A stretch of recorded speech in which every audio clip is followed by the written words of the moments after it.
강의 녹화를 제가 누르는 걸 안 눌렀네요. 자, 다시 한번 좀 설명드릴게요. 자, 물음표는 뭐뭐장이라고 해서 이렇게 나타냈다면 장으로 끝나는 총 몇 글자예요? 세 글자가 되는 거고요. 이 별은 T로 만약에 T별이다 라고 했다면 T로 시작하는 무한대 글자 T 하나만 있어도 찾아줘요. 별은 없는 글자에서 무한대 글자를 가리킵니다. 무조건 T로 시작하는 없는 글자 T만 있어도 찾아주고요. 뭐 T, 뭐 여러 가지 글자가 나와도 다 찾아준다라는 개념이 됩니다. 그러면 T로 끝나는 걸 찾아라 그러면 별 T 하면 되겠죠. T를 포함하는 글자를 찾아라 라고 한다면 별 T 별 하면 T를 포함하는 모든 글자를 다 찾아주는 겁니다. 그런 개념이에요. 자, 그러니까 여기다가는 T별, 그 다음에 S별, 그리고 M별 하나가 더 있었어요. W가 있었네요. 자, 여기서 W별을 이렇게 밀려 써버렸어요. 그러면 얘를 잡아서 컨트롤 C로 복사하고 잡아서 붙여넣는 방법이 있습니다. 첫 번째 방법. 그런 다음에 다시 쓰는 방법이 있고요. 자, 두 번째는 얘를 잡아서 컨트롤 누르고 그냥 테두리를 드래그하는 거예요. 이렇게 똑같은 거예요. 컨트롤 C, 컨트롤 V 하나 똑같은 겁니다. 자, 그런 후에 여기는 W를 써주면 되겠죠. 대소문자 구별합니다. 찾을 때에도 이렇게 나타내주면 W로 시작하는, T로 시작하는, S로 시작하는, M으로 시작하는 찾아줄 수 있어요. 자, 먼저 필드 제목부터 여기까지 다 잡습니다. 잡았고요. 자, 그런 후에 데이터에 통합 기능을 쓸 겁니다. 데이터의 통합 기능을 썼어요. 그 중에 중요한 건 함수인데요. 합계를 할 거냐, 평균을 할 거냐, 뭐를 할 거냐를 나타내 줄 수 있습니다. 지금 합계를 계산하여 라고 표현이 돼 있어요. 문제상에 여러분들은 문제를 볼 수 없지만 합계라고 돼 있습니다. 자, 이 참조 부분을 잡아주는 거예요. 똑같이 노량 지점에 필드 제목서부터 데이터까지를 다 잡습니다. 그리고 나서 추가를 눌러주면 돼요. 자, 그 다음에 두 번째는 얘를 지울 필요 없습니다. 참조를 지울 필요가 없는 이유가 뭐냐면 이 영역이 잡혀 있잖아요. 이 영역이 잡혀 있을 때는 그냥 두 번째 종로 지점을 다시 잡아주면 그 영역의 내용은 사라지면서 잡은 영역이 들어가게 되는 거죠. 추가. 자, 그 다음에 강남 지점 또한 다 잡고요. 추가를 했습니다. 자, 세 개를 다 추가를 해줬고요. 자, 여기서 중요한 겁니다. 첫 행이 뭐예요? 뭐가 있어요? 매입 수량, 매출 수량, 재고 수량이 있죠? 왼쪽 열, 이 왼쪽에 있는 열, 둘 다 체크해 줍니다. 만약에 이쪽에 아무것도 없다라고 한다면 체크할 필요가 없는 거죠. 하지만 중요한 정보값이 있죠? 그러니까 체크를 해야겠죠.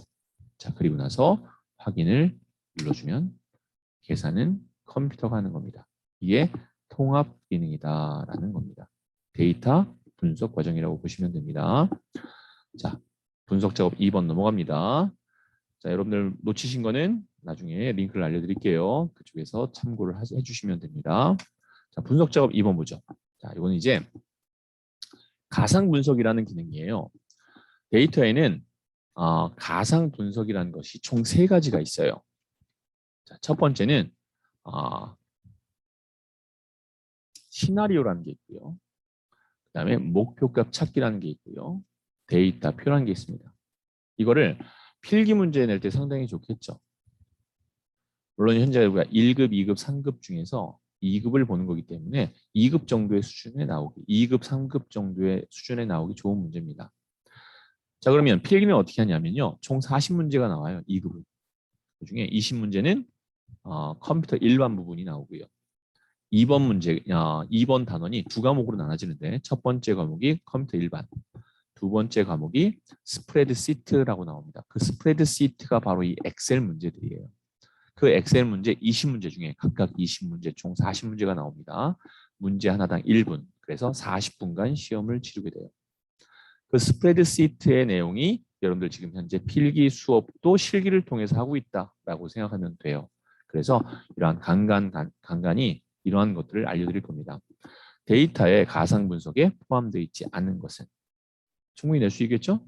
사지선다니까요. 시나리오 관리자, 목표값 찾기, 데이터표가 있다. 자, 그중에 우린 데이터표를 하는 겁니다. 자, 그럼 데이터표를 하기 전에 뭘 구할 거냐라는 거죠. 판매량과 판매가 변동에 따른 순이익금을 계산해라. 그럼 순이익금이 어디 있어요? 여기 있죠. 순이익금은 C8셀에 있습니다. 얘를 어디다 놔야 되냐면 행과 열의 교차 부분에 행과 열의 교차 부분인 E14셀에 요 값이 들어있어야 돼요. 그러면 그냥 들어있어야 되느냐? 아니요. 이 안에 들어있는 이 수식 전체가 이 안에 들어있어야 돼요. 두 가지 방법이 있습니다. 첫 번째는 선택하고 요 수식 입력줄을 다 잡아서 컨트롤 C로 복사한 후에 ESC 자 셀을 선택하고 여기에 컨트롤 V로 붙여 넣는 방법이 있어요. 그러면 여기는 뭐가 들어간 거예요? 똑같이 이 수식이 들어간 거죠. 그죠? 전부 다 어떻게 돼 있어요? 절대값화되어 있죠. 그죠? 그러면 위에 있는 뭔가의 절대값의 계산이 바뀌어지면 얘도 당연히 바뀌면서 얘만 바뀌어요? 얘도 바뀌겠죠? 이렇게 하는 고전의 방식이 있다라고 보면 됩니다. 말 그대로 고전 방식이에요. 요즘 이렇게 안 합니다. 어떻게 하느냐? 이 값이 여기에 나오면 되잖아요. 그리고 위에 있는 수식이 달라지면 얘가 달라지듯이 얘도 똑같이 달라지면 되는 거잖아요. 그럼 어떻게 하면 돼요? 클릭는 C8셀 그리고 엔터 또는 입력 단추. 그럼 어떻게 되겠어요? 이 수식에 의해서 얘네들이 바뀌면 얘가 바뀌어지듯이 얘랑 똑같이 바뀌는 얘도 있겠죠. 이렇게 하는 게 훨씬 더 간단하겠죠. 편한 방법 쓰세요. 어쨌든 편리한 방법을 둘 다 알려줬으니까 그중에 편한 건 여러분들이 알아서 쓰면 됩니다. 자, 다 잡아볼게요. 이제 다 잡습니다. 다 잡은 다음에 이제 가상 분석에 데이터 표로 들어가죠. 그럼 이렇게 물어봐요. 행에 입력될 셀이 뭐며 열에 입력할 셀이 뭐냐? 자, 그럼 행은 뭐냐면 300, 400, 500, 600, 700이 가로죠. 가로가 행이에요. 열은요. 2500, 3000, 3500, 4000. 이건 열이라고 합니다. 세로를 열이라고 해요. 자, 그럼 물어볼게요. 행에 입력된 셀은 판매량일까요? 판매가일까요? 당연히 판매량이죠. 행은 수평이니까요. 그러면 얘를 눌러야 돼요? 얘네들 중에 어떤 걸 눌러야 돼요? 그게 아니라 수식은 여기에 있죠. 이 수식의 결과가 얘네들을 선택해서 나온 값들이거든요. 즉 판매량이 어디 있죠? 여기 C7셀의 숫자 500을 누르는 거죠. 두 번째, 열의 입력 셀은 뭘까요? 열의 입력 셀은 판매가죠. 판매가. 판매가 어디 있어요? 이 위에 C4셀에 있죠. 자, 이렇게 해서 확인을 눌러주면 그 계산은 컴퓨터가 알아서 해주는 겁니다. 이게 데이터 표 기능이에요. 데이터 표. 판매량이 어떻게 되고 판매가가 어떻게 되냐에 따라서 뭐를 알 수, 순이익금을 알 수 있겠죠? 자, 판매가는 절대 2,500원을 할 수 없을 겁니다. 그렇죠?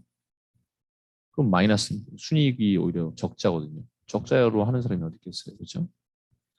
판매량이 많든 뭐 판매량에 따라서 전부 다 순이익금 적을 수밖에 없게 나와 있네요.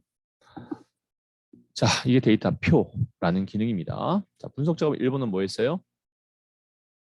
통합 기능을 사용했고요. 그 다음에 두 번째는 가상 분석의 세 가지 중에서 시나리오, 그 다음에 목표값 찾기, 데이터 표 중에서 데이터 표를 했습니다. 데이터 표에서 제일 중요한 선작업은 내가 구하고자 하는 이 순이익금이 C8셀에 있는 내용이 행과 열의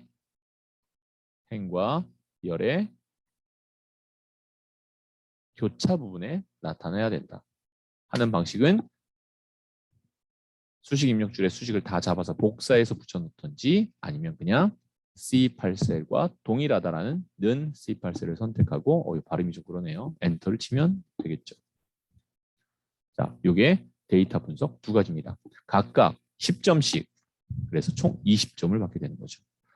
여러분들이 형식만 알면 점수 따기는 쉬워요. 그래서 여러분들이 함수를 제외한 나머지 60점은 거의 다 맞아야 됩니다. 거의 다. 자, 매크로 하겠습니다. 매크로는 두 문제인데요. 얘도 각각 20점씩 부여가 돼요. 매크로에서 점수 따기가 제일 어려워요.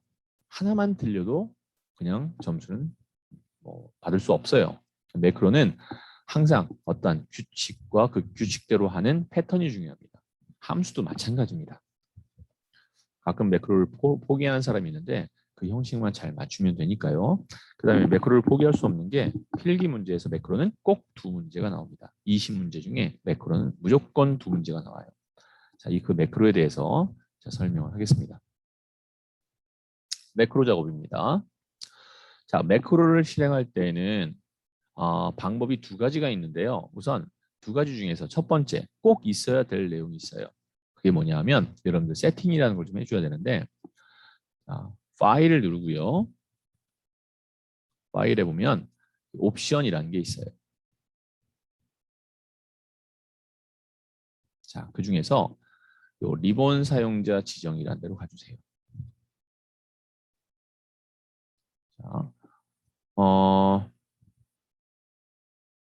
자, 죄송합니다. 아닌데요? 맞는데요?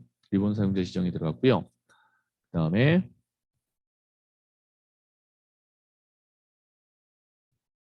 잠시만요.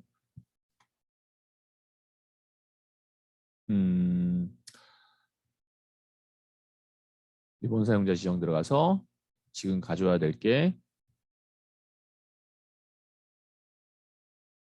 제가 지금 순간 멘붕이 왔네요.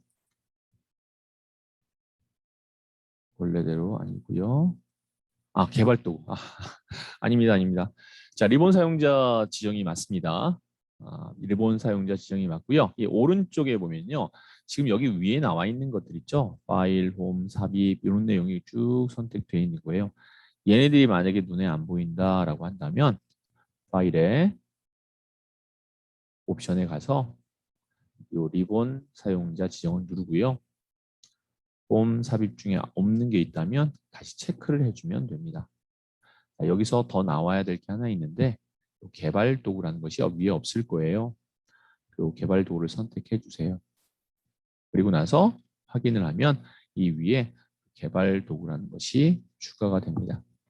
자, 여기에 매크로 기록이 있어요. 물론 보기 맨 끝에 리본 메뉴 끝에도 매크로가 있어요.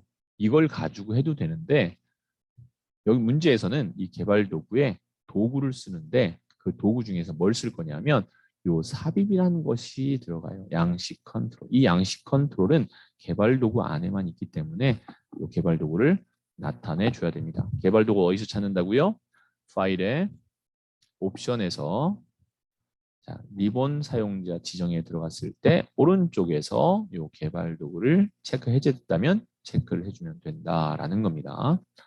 자, 됐죠? 자, 여기까지 됐으면 이제 매크로를 실행해야 될 텐데 매크로에는 이름이 있어요. 매크로 이름과 동일한 게 있는데요. 이름 상자라는 겁니다. 이름 상자와 매크로에는 어떠한 규칙이 있는데 여기가 이름 상자예요.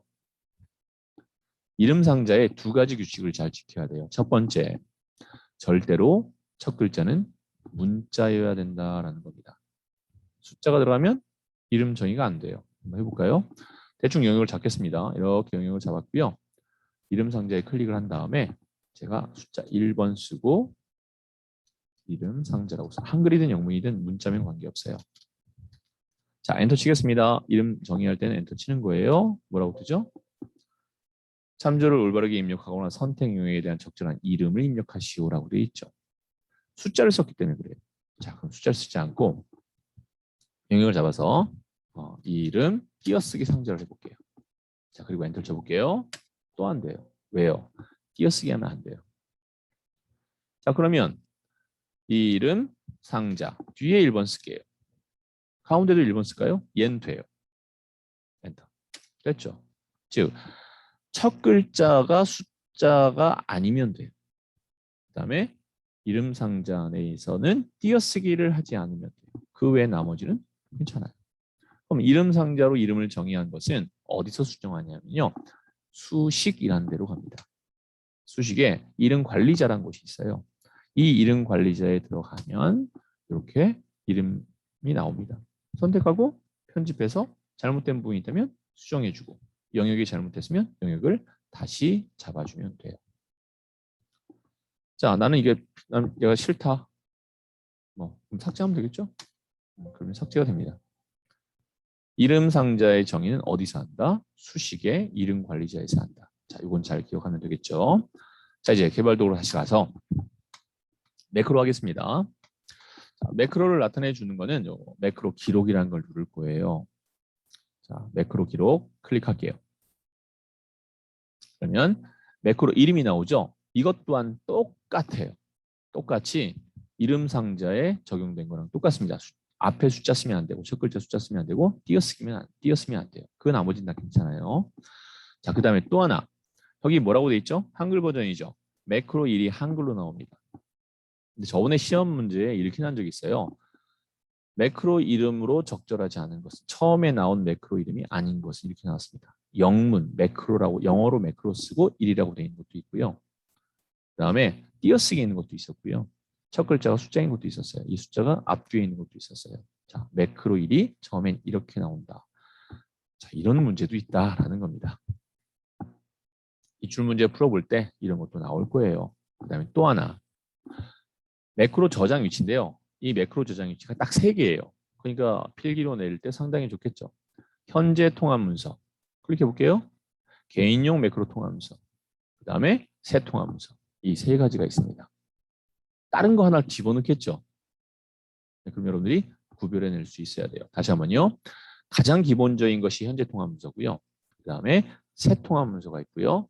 그 다음에 개인용 매크로 통합 문서가 있습니다. 자, 이때 좀 더 어렵게 문제가 나온다면 이렇게도 나올 수 있을 거예요. 내가 만들어 놓은 매크로를 계속 쓰고 싶을 수 있잖아요. 그렇죠? 그렇죠? 새 통합 문서나 현재 통합 문서는 현재 통합 문서는 여기 현재 통합 문서에서만 쓰이고요. 새 통합 문서는 새로운 통합 문서에서만 쓰여요. 그럼요. 계속해서 쓰고 싶다면 개인용 매크로 통합 문서로 저장을 해야 계속 쓸 수 있어요.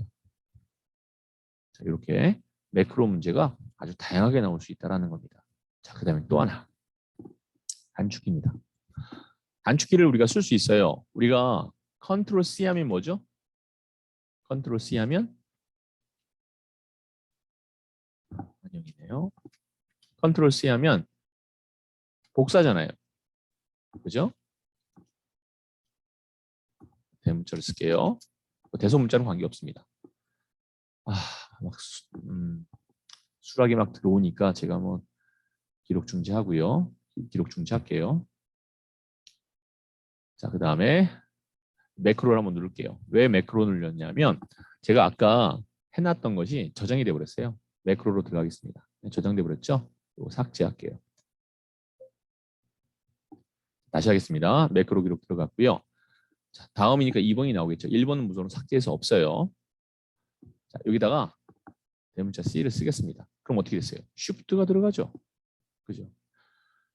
대문자가 들어갔을 땐 Shift가 자동으로 들어간다는 걸 알려드리고 싶었고 그냥 C 하면 이거는 Shift를 안 누른 거죠. 즉 대소문자를 구별한다라는 걸 말씀드리고 싶었고 컨트롤 C를 통해서 우리가 만약에 확인을 눌렀습니다. 그러면 컨트롤 C 하면은 복사가 실행될까요? 매크로가 실행될까요? 그렇게도 문제가 나와요. 매크로가 컴퓨터 일반 단축키보다 앞섭니다. 즉 매크로가 실행이 돼요. 다시 한번요. 동일한 컴퓨터 윈도우에 저장되어 있는 간단한 단축키보다 우선되는 것이 매크로다. 이해되셨죠? 이렇게 나타나집니다. 매크로 이름 한번 볼게요. 첫 번째 매크로 이름은 평균이에요. 평균으로 쓰겠습니다. 여러분들도 평균이라고 쓰세요. 그리고 다른 건 필요 없어요. 기본 현재 통합문서에 쓸게요. 3가지가 있다고 했는데 뭐였죠? 현재 통합문서, 새 통합문서, 개인용 매크로 통합문서 이렇게 3가지가 있습니다. 자, 이제 확인을 할게요. 그러면 지금부터는 마우스나 키보드로 조작되는 모든 것들이 비주얼 베이직이라는 언어로 다 저장이 됩니다. 자, 그럼 이제부터는 마우스나 키보드를 조심스럽게 다뤄야겠죠? 제발 부탁인데 조심스럽게 다뤄주세요. 이거 잘못하면 매크로 점수 20점 못 받습니다. 이거. 자, 시작할게요. 내용 문제를 먼저 알아야 되겠으니까 문제를 보겠습니다. 생산 비용 평균과 목표 매출액 평균을 계산해서 매크로를 생성해서 실행해라라고 되어 있습니다. 자, 한번 해볼게요. 자, 우선은 답이 나올 셀을 선택해야 됩니다. 지금 아무것도 매크로 실행된 다음에 제가 키보드나 마우스는 아무것도 안 만졌어요. 자, 먼저 생산 비용은 여기 있고요. 그 다음에 목표 매출액은 여기 있어요. 이 두 개의 평균을 나타내주라. 여기죠. 답이 나올 셀은 여기 하고요. 여기에요. 답이 나올 셀을 선택을 합니다. 그 다음에 여기다가 는 하지 마세요. 아까 데이터 표하는 것처럼 항상 수식은 수식 입력줄을 클릭하고 수식 앞에는 항상 는이 들어갑니다. 자, 여기 문제 자체 에버러지라는 함수를 쓰게 돼 있어요. 자, 여기다가 AV만 쓰면 리스트가 떠요. 2003 버전에는 이 리스트가 안 떠서 명령을 다 입력했어야 돼요. 그런데 2007 버전 이상부터는 이렇게 리스트가 뜨잖아요. 이거 얼마나 좋아요. 그죠? 자, 더블 클릭할게요. 그냥 클릭만 하면 안 되고 더블 클릭해야 이 알파벳이 다 들어가면서 괄호 또한 열립니다. 이렇게요. 여러분들이 열 필요 없어요. 더블 클릭하면 자동으로 열려요. 직접 입력한 사람은 괄호 또한 직접 열으셔야 되고요. 자, 생산 비용을 다 잡습니다. 어디서부터 어디까지예요? 2, 3셀부터 2, 8셀까지죠. 쭉 다 잡았습니다. 그 다음에 괄호를 닫을 건데요. 괄호는 닫을 때 검정색 괄호가 닫히고요. 에버러지 뒤에 괄호 보이죠? 괄호 연 거 보이죠? 그 괄호 연 거를 잠깐만 주의해 보세요. 주의 깊게 쳐다봐 주세요. 괄호 닫으면서 걔가 약간 굵어질 겁니다. 네, 잠깐 굵어졌다 다시 그러니까 굵은 글씨가 가는 글씨로 바뀌었죠. 일반 글씨로 바뀌었어요. 맨 뒤에 괄호가 어디 앞에 있는 괄호와 엮여 있는 거냐를 알려주는 거예요. 자, 입력 단추 누를게요. 나왔죠. 자, 이제 여기도 똑같이 해도 되는데 클릭하고 는한 다음에 에버러지 할 수 있는데 옆에 있는 것과 얘랑 함수가 달라요? 똑같아요. 둘 다 평균이에요. 그러면 채우기 핸들이라는 기능이 있어요. 셀의 오른쪽 밑에 보면 점이 하나 있는데 그 점에 갖다 대면 더하기 모양이 나와요. 그때 클릭 드래그로 오른쪽으로 가서 마우스를 놓으면 자, 우선 가지 않고 여기 영역은 어디예요? 2, 3에서 2, 8은 여기죠. 그죠? 그게 에버러지 돼서 평균으로 나온 겁니다. 자, 오른쪽으로 이동할게요. 이동해서 마우스 딱 놨습니다. 자, 이 셀을 다시 한번 선택하면 뭐로 바뀌죠? F3에서 F8로 바뀌었죠. 왜요? 상대 참조기 때문에 그래요. 상대 참조란 채우기 핸들로 옮기면 여기 영역이 옮겨진 다음 영역으로 바뀌는 거예요. 이걸 상대 참조다라고 합니다. 자, 이렇게 해서 매크로를 끝냈어요.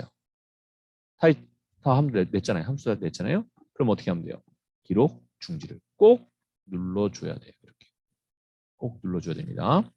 자, 매크로 두 번째 한번 해볼게요. 답이 나올 셀이 아니라 바깥에 아무데나 클릭하고 할 겁니다. 클릭해놓고 매크로 기록 들어가겠습니다. 매크로 이름 쓸 거예요.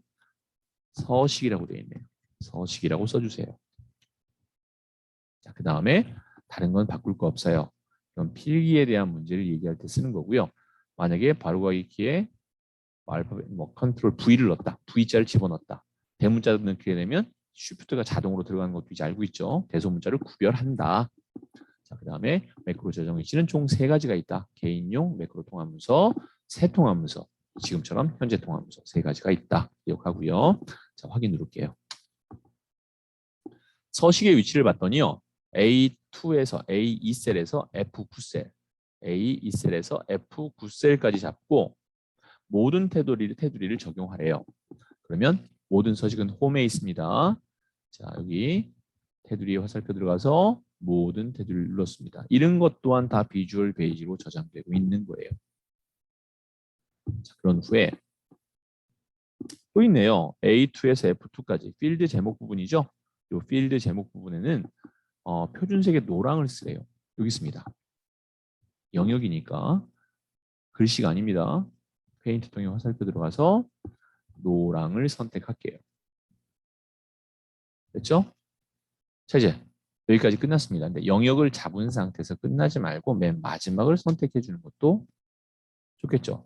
어떤 매크로를 실행했을 때 그 매크로 영역으로 바로 이렇게 잡혀버리면 좀 그렇잖아요. 그 영역 또한 해제가 되는 것까지가 좋겠죠. 이대로 끝나면 안 되나요? 예, 안 될 건 없어요. 안 될 건 없어요. 깔끔하게 하기 위해서 마지막을 선택했다라는 겁니다. 다시 개발 도구로 가서 이때 조심해야 돼요. 여러분들이 이러한 서식을 하려고 홈을 누른 다음에 다 해놓고 매크로 기록 중지를 까먹는 경우가 있어요. 그러면 안 되겠죠? 다시 한번 매크로 기록 중지 눌러서 매크로 실행을 멈추어 줘야 됩니다. 됐나요? 자, 이제 이대로 끝나면 안 되죠. 뭐 해야 돼요? 실행을 시키려면 첫 번째, 도구의 기본 도형을 빗면으로 하래요. 자, 삽입에 도형이 있는데요. 그 중에서 빗면이라고 되어 있는 것을 사각형 빗면 여기 있죠? 선택합니다. 자, 이제 이때 여러분들이 이렇게 하지 말고 팁을 하나 드릴게요. 얘가 들어갈 위치가 어디냐면 G4에서 G5예요. G4에서 G5예요. 여기를 이렇게 영역으로 잡아놔요. 이렇게. 영역을 잡아놓은 다음에 도형에 들어가서 빗면을 선택하는 거죠. 그러면 여기구나라는 걸 알 수 있죠. 만약에 여러분들이 이걸 영역을 잡아놓지 않고 들어갔으면 다시 문제를 보고 확인해야 될 거예요. 그것도 다 시간이거든요. 자, 중요한 건 그냥 클릭 드래그하면 정확한 위치를 맞출 수가 없어요. 마우스로 여기가 이쯤이 되는 거지 정확한 여기라고 할 수 없잖아요. 그럴 때 쓰는 게 바로 Alt입니다. Alt를 누른 상태에서 이 좌측 상단 비슷한 곳을 제가 약간 떨어뜨려서 해볼게요. 자, 클릭 드래그하면 어때요? 분명히 떨어뜨려서 했음에도 불구하고 정확한 모서리를 맞춰서 진행되죠. Alt는 이 셀에 정확하게 맞춰라라는 의미예요. 자, 이제 마우스 먼저 놓고 Alt를 놔주면 됩니다. 이해됐나요? 자, 이 상태에서 텍스트를 평균으로 입력하래요. 자, 클릭하고 평균이라는 글자 쓸게요. 평균. 자, 끝났습니다. 자, 이제 매크로를 실행을 하는 건데, 자, 매크로 실행 이런 것도 우리가 작업을 하면서도 하지만 이거 필기 문제에 잘 나와요. 매크로 문제가 두 문제가 나오는데 제가 이러한 설명하는 것 중에서 어디서 나올지 몰라요. 이러한 셀에다 마우스를 갖다 대고 마우스 오른쪽 클릭했을 때 매크로 지정 나오나요? 안 나오죠.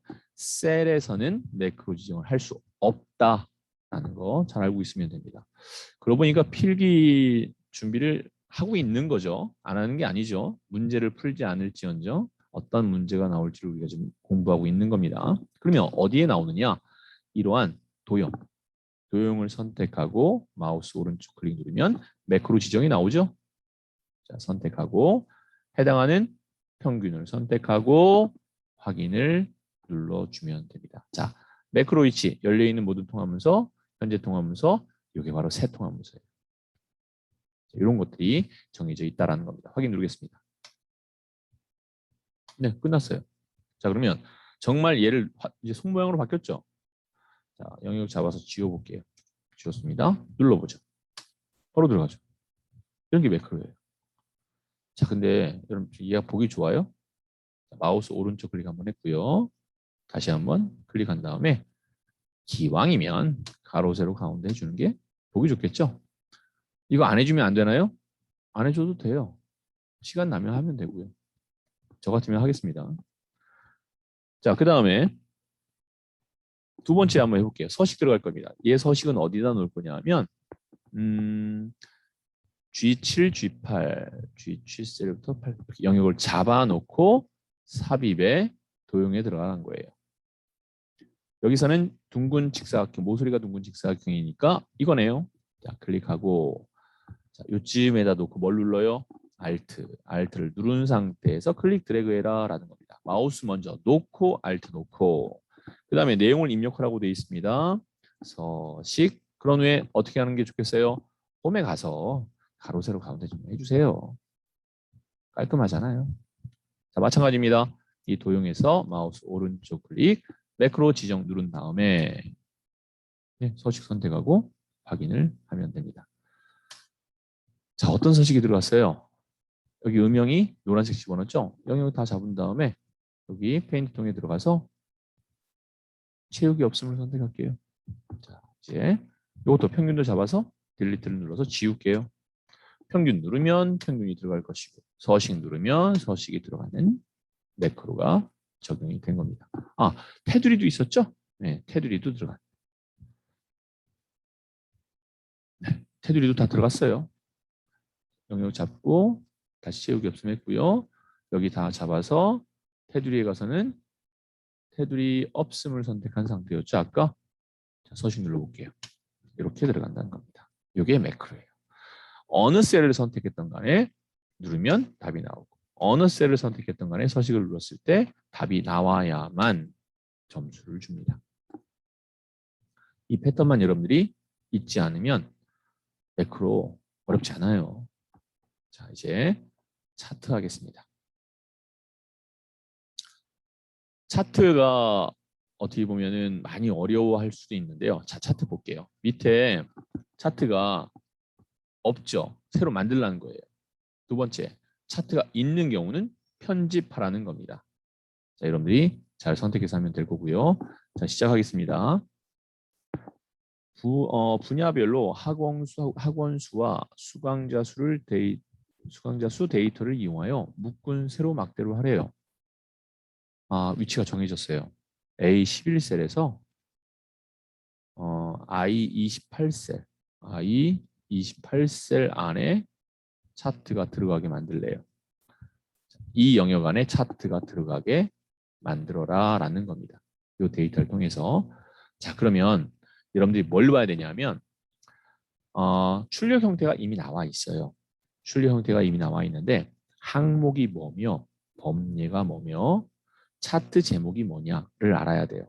물론 현재 여러분들은 문제를 볼 수 없기 때문에 자, 우선 결과를 나타낸 후에 여러분들과 같이 결과를 나타낸 후에 뭐가 뭐다라는 건 우리가 배워보도록 하겠습니다. 자, 시작할게요.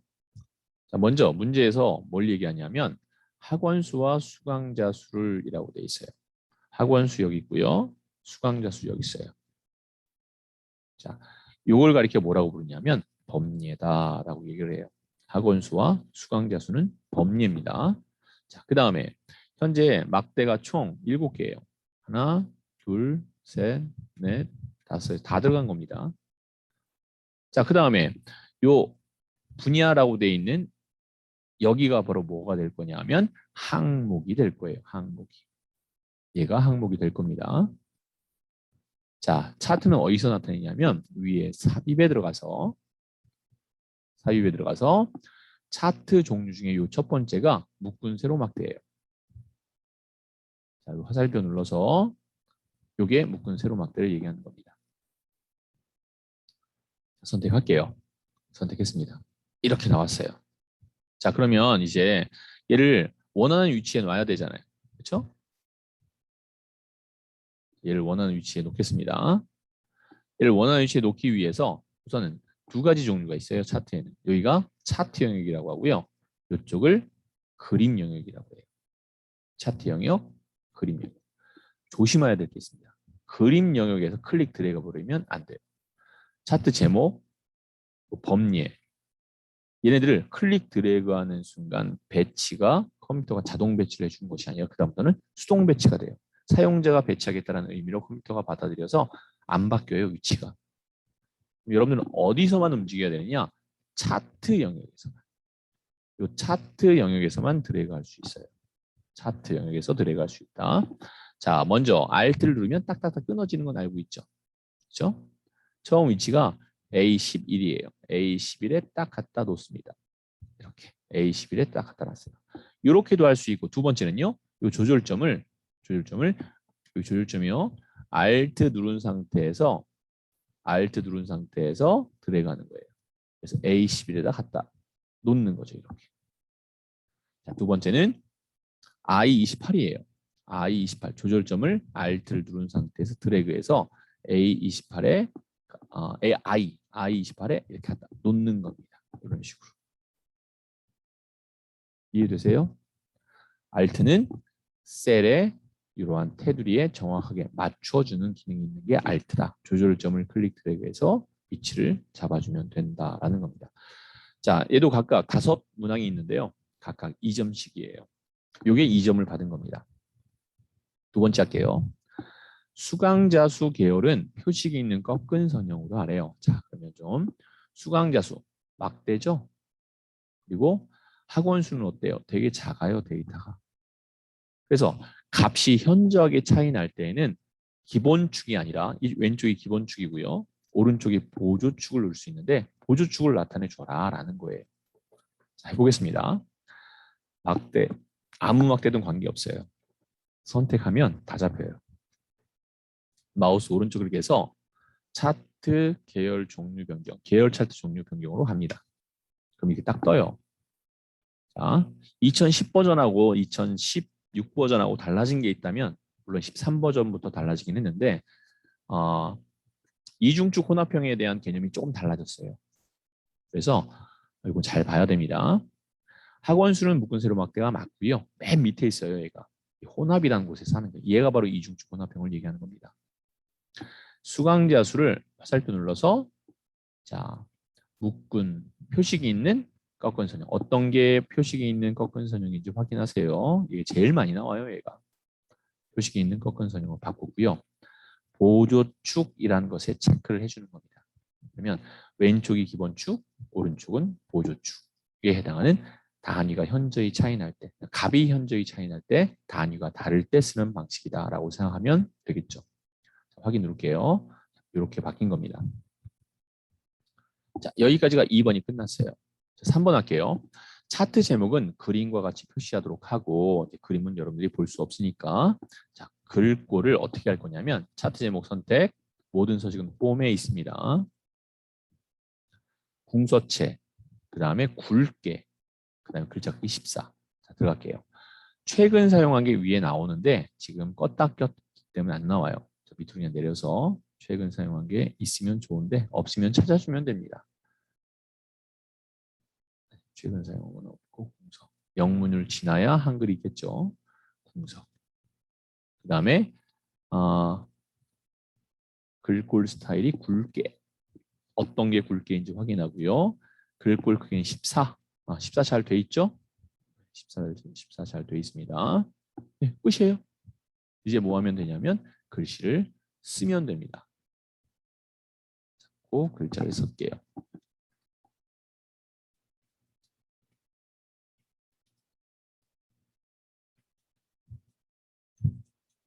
자, 이렇게 글자를 쓴 겁니다.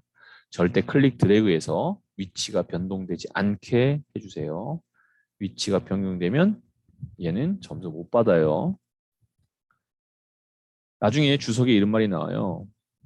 출력 형태와 동일하지 않거나 위치가 달라지면 0점 처리됩니다라고 나와요.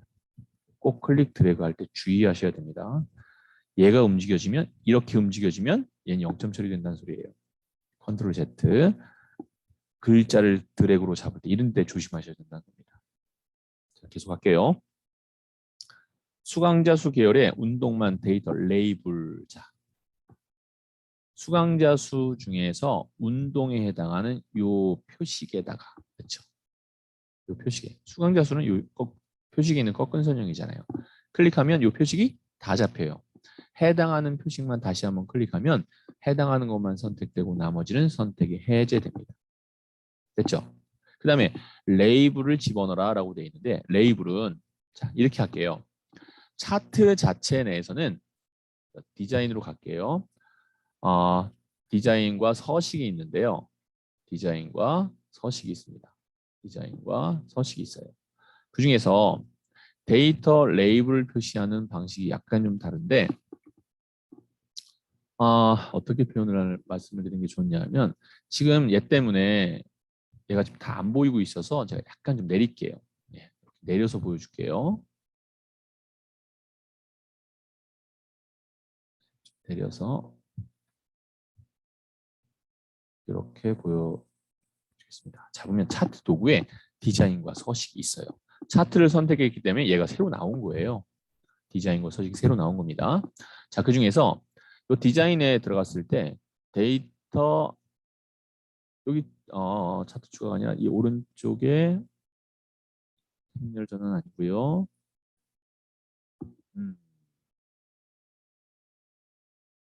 서식.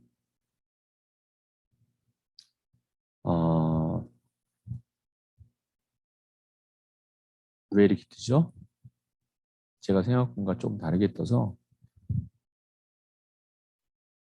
여기 있네요. 죄송합니다. 차트 도구의 디자인이 맞습니다. 디자인이 맞고요. 차트 요소 추가해 보면은 데이터 레이블이 여기 있어요. 이게 2010 버전하고 2010 버전은 이 위에 있어요. 제가 잠깐 순간 버전 착각을 했습니다. 차트 요소 추가해 보면 데이터 레이블이 있습니다. 왜 이걸로 하냐면요. 여기 가운데 위치가 이 주황색이 숫자예요. 이 위치가 다 나오거든요. 지금 문제상에는 오른쪽에 있어요. 그래서 오른쪽에 이 주황이 있다. 그래서 선택하면 됩니다. 바꿀 때마다 여기를 보세요. 여기 보세요. 위치 바꿀 때마다 위치가 달라지죠. 오른쪽을 선택해라 라는 겁니다. 자, 또 다른 방법이 있는데요. 자, 어떤 방법이냐면 여기서 하는 거예요. 여기서 얘를 눌러요. 그래서 여기서 찾아주는 겁니다. 이 더하기를 눌러서 데이터 레이블에 가서 화살표 타고 들어가서 이건 뭐만 나와요? 위치만 나오잖아요. 이렇게 해도 되는데 이거는 눈에 얘도 체크해야 되죠. 근데 간혹 얘가 안 될 때도 있어요. 이 기능이 새로 나온 기능인데 얘가 가끔 눌렀을 때 안 나오는 경우도 있어요. 그래서 이 위치를 찾기가 애매해요. 이러지 말고요. 이 기능을 쓸 수 있으면 써도 좋습니다. 그리고 지금 이렇게 하는 거다라는 것도 알려주잖아요. 더 쉬운 방법을 쓰세요. 차트 도구의 디자인에 가서 맨 왼쪽에 차트 요소 추가를 눌러서 여기에서 데이터 레이블에서 해당하는 위치까지 그림으로 다 보여주니까 훨씬 더 수월할 겁니다. 자, 마지막 차트 영역 데이터 스타일의 둥근 모서리 이 끝을 뾰족하지가 않고 둥글게 표현해라 라는 겁니다. 자, 이럴 때는 선택하고 마우스 오른쪽 클릭하면 얘는 무조건 나와요. 차트 영역 서식이. 이게 편해요. 물론 얘 써도 되지만 자, 차트 영역 표시 누르면 오른쪽에 창이 하나 딱 뜰 겁니다. 그중에 얘네들 중에서 요 테두리를 누르면 맨 밑에 있어요. 맨 밑에 둥근 모서리라는 게 있습니다. 이 맨 밑에 있어서 못 찾는 경우가 있기 때문에 알려주는 거예요. 맨 밑에 있다. 그러면 끝에가 둥그러졌을 거예요. 자, X 눌렀고요. 바깥에 한번 클릭해 볼게요. 어떻죠? 끝에가 살짝 둥글게 나오죠? 이렇게 해서 차트까지 완성을 해봤습니다. 자, 오늘 한 거는 두 번째 시간에 한 거는 분석 작업이었어요. 어떤 거였죠? 데이터 통합 기능을 썼습니다. 여기서 알파벳 뒤에 별을 붙이면 그 알파벳 W면 W로 시작하는 모든 글씨를 찾아라 라는 거죠. 자, 그 다음에 다 잡고서 데이터에 들어갔을 때 통합 기능을 이용해서 이렇게 나타내 줬습니다. 함수 쓸 수 있고요. 첫행 왼쪽 열은 그냥 기본적으로 다 눌러주시면 돼요. 자, 두 번째 분석 작업. 이건 데이터 표 기능을 썼습니다. 자, 이 순위 입금을 구하는 건데 얘는 그냥 행과 열의 교차 지점에 는 해당하는 C8셀을 선택해라. 바로 나오니까. 아니면 또 다른 방법은 얘를 다 복사해서 여기다 붙여넣기 하는 방법입니다. 자, 매크로 있었습니다. 눌렀을 때 바로바로 서식이 지정되는 거죠. 차트 있었습니다. 자, 이렇게 해서 여러분들이 계산 제곱을 제외한 나머지 한번 다 해봤어요. 물론 제 말도 상당히 빠르고 처음 하는 거라 여러분들이 되게 경황이 없을 거라고 생각합니다. 그리고 처음 보자마자 아주 어려운 것들을 하고 있어요. 자, 뭐 처음부터 천천히 할 수도 있고 한데요. 천천히 해서 여러분들이 실력이 천천히 늘거나 빠르게 느는 개념은 아니에요. 이 패턴으로 여러분들이 잘 따라오기를 바라고요.